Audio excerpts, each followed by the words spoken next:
Ayan guys, nagluto po tayo ng ito ay kakaiba guys. Ginisang saluyot, may kasamang talong at sardinas guys, no. So ito po yung ating nakayanan na pang ulam ngayon.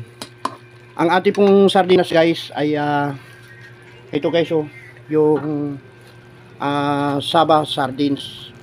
At wala po tayong nakuwang rose bowl, kaya Saba sardines ang ating niluto ngayong ulam na hapunan, no.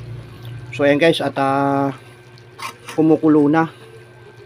At ano na ito, malapit na nating kainin, ano.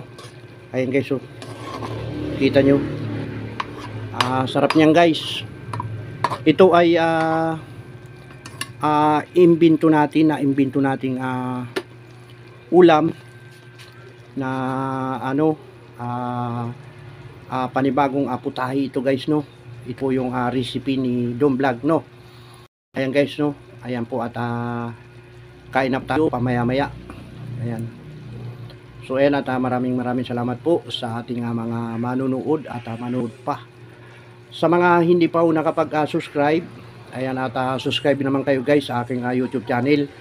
At pinutin na rin ang notification bell para lagi po kayong updated sa aking mga ipapalabas na video, no. So ayan guys, at tara na, kumain na po tayo. Okay na po ito, luto na po ito.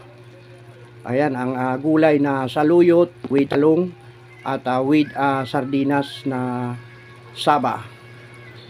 So paano guys, hanggang dito na lang po ang vlog na to, at short videos lamang po tayo. Ayan, at tuloy-tuloy lang po tayo sa pag-vlog. Mega love shout out po sa aking mga ka-idol, no. Hindi ko na po kayo isa-isahin.